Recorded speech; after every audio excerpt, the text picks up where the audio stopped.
देखो तेल की धार देखो। ये कहावत ऐसे मौक़ों पर इस्तेमाल की जाती है जब हम किसी से ये कहना चाहें कि अभी जल्दी मत करो, पूरा नतीजा या अंजाम देख कर लो। लेकिन ये कहावत बनी कैसे? ये भी एक दिलचस्प कहानी है। एक था शहज़ादा, उसके 4 दोस्त थे। उन सब का एक साथ उठना बैठना था। वो किसी वक्त एक दूसरे से जुदा ना होते थे। खाने पीने, सोने जागने, उठने बैठने में सभी एक दूसरे के शरीक थे।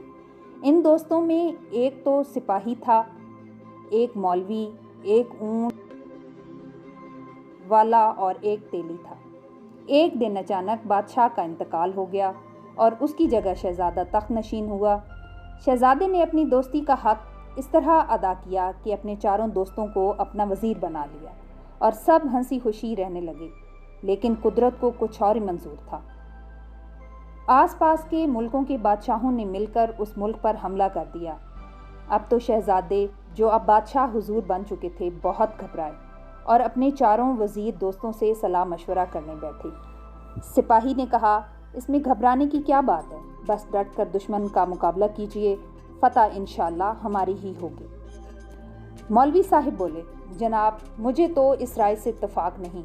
जंग हुई तो हज़ारों लोग मार जाएंगे और इन सब का खून आपकी गर्दन पर होगा, इसलिए अपना हक झगड़े में मत पड़िए। ज़्यादा से ज़्यादा यही होगा ना कि मुल्क छिन जाएगा। छिन जाने दीजिए, अल्लाह और दे देगा। ऊँट वाले ने इन दोनों की बातें सुनी तो कहने लगा, हुजूर आप घबराते क्यों हैं? हर बात की मुहार अल्लाह मियाँ के हाथ में है। आप तो ये देखिए ऊँट किस कल यानी करवट बैठता है, यानी मामले का फैसला कैसे होता है। अब तेली की बारी आई।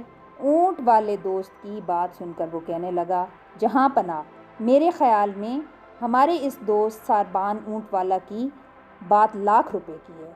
किसी काम में जल्दी नहीं करनी चाहिए। अभी तेल देखो और तेल की धार देखो। मालूम नहीं बादशाह ने किसी की बात मानी या नहीं मानी, और हमें तुम्हें इससे गर्ज भी नहीं होनी चाहिए। हमें तो बस ये याद रखना चाहिए कि सारबान और तेली ने हमारी कहावतों वाले कीमती और बेशबहा ख़जाने में और कहावतों का इजाफा कर दिया है, यानी तेल देखो और तेल की धार देखो। देखिए ऊँट किस कल बैठता है। ऐसी सैकड़ों कहावतें हैं और हर कहावत का रिश्ता एक दिलचस्प कहानी से जोड़ता है।